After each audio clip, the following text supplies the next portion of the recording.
Hello and welcome back to the channel. We all have images that we've taken that we really like. We probably all have a list of favorites. And what I'm going to do today is talk to you about one of the favorite images that I took. And one of the characteristics of this image is that it was totally unplanned and completely accidental. My name is Jerry Kita, and I live in North Carolina. A few years ago, as I was approaching retirement, I purchased a camera with the idea of becoming a photographer. Since then, photography has taken me to some wonderful places all over the world, and I've made many new friends. I've come a long way, but I know I'm still trying to figure this all out. I'm having a lot of fun, and this is my journey.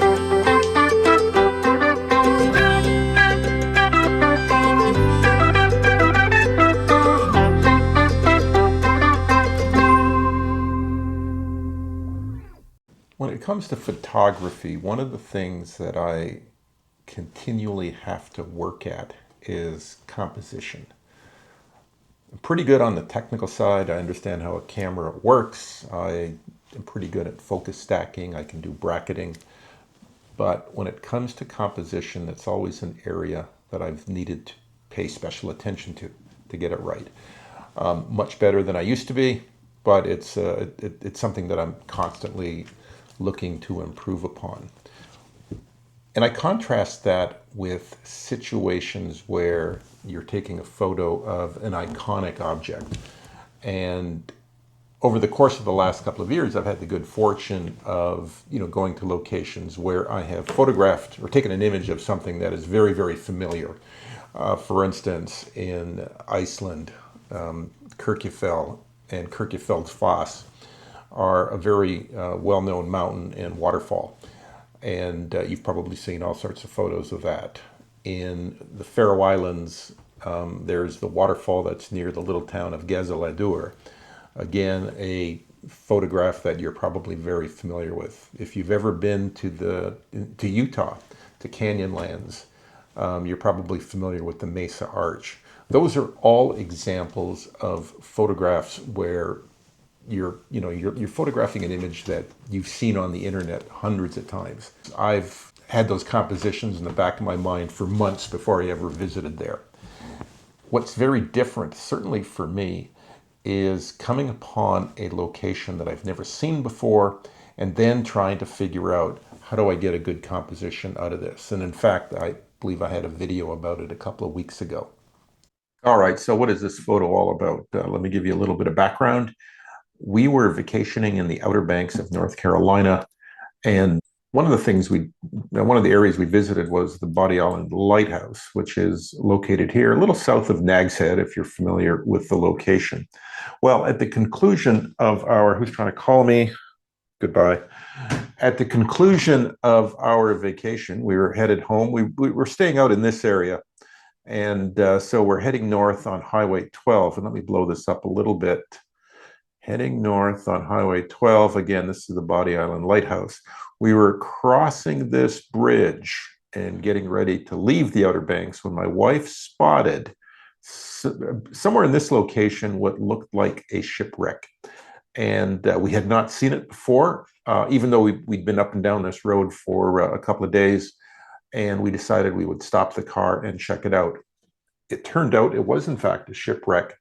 And in March of 2020, there was a shrimp trawler by the name of Ocean Pursuit that ran aground here at the Outer Banks. And for the last year and a half, it had just been sitting there and gradually sinking into the sand. So we parked the car and we walked about a half mile out to the site. So we proceeded to take some photos, and I'll kind of walk you through some of the photos that I took, and ultimately what I thought was probably the best photo of the lot. So I'm going to show you a number of the photos that I took while I was there. I took a lot, but I'm not going to take you through all of them, just for that kind of representative of what I was thinking when I went there. Now, if you want to really find out a little bit more about this shipwreck, just do a Google search on Ocean Pursuit shipwreck, and you'll get a lot more information. This shipwreck, to the extent it became a bit of a celebrity over the 18 months that it was there before the National Park Service just removed it. So here's one of the first shots I took. And what I was trying to do, if I think back to what was going through my head, I wanted to take advantage of this part of the sky. And that's why, I've given it a lot of space. It was early in the morning. There was a little bit of color here that I thought would look good. There's some nice texture in the sky. And I thought if I placed the shipwreck to the left, it would be an interesting composition. At least that was my thought process as I'm, standing on the beach trying to do this.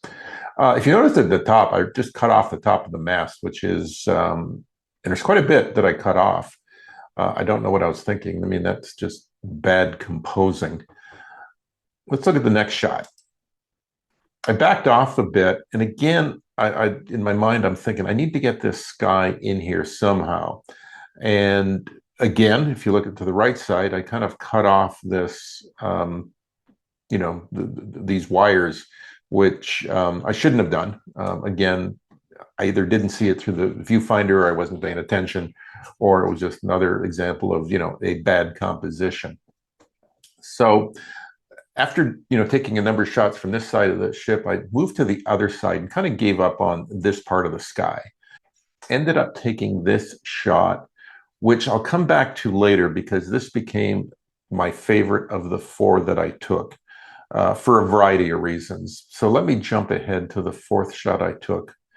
And it's similar to this one, except I really backed off. And the thought process I was going through was that, maybe we kind of feature a lot of the sky, a lot of this empty space. There was still some color that I think we could get out of the sky here. And we had the shipwreck, occupying an important part of the photo, but again, lots of empty space around it. Ultimately, I never did anything with this photo. And the reason for it is I really, really ended up liking this one.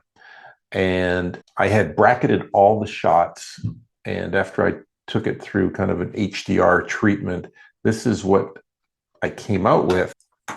So after I did a few things in Photoshop, let me show you what the final result looked like. And darkened the sky a little bit. I made the light, I took advantage of the light coming from the right. And I think the boat or the shipwreck kind of popped a little bit more. And I really, really like this image. And as I said, it's become one of my favorites. It's about 3 years old now. The other thing you'll notice that I did, if you were really paying attention, let me just go back to this. I used the remove tool just to bring the top of the mast down so it wasn't jumping out of the frame. And overall, I like it. So I hope you found that somewhat interesting and informative. I really wanted to take you through the process that I went through as I was, coming upon this site for the very first time and last time, and trying to figure out, how do I get a decent composition out of this? I would certainly love to be that guy that shows up at some strange location for the first time and within about 10 seconds finds the perfect composition and nails it. That's not me. I don't think it'll ever be me. But I still got the shot that I wanted, and I'm got to admit, I'm fairly proud of it. So anyways, if you're still hanging in here with me, I thank you. And if you found this interesting and informative, please consider giving it a thumbs up. Even leave me a comment. Would love to hear from you. And until next time, we'll see you.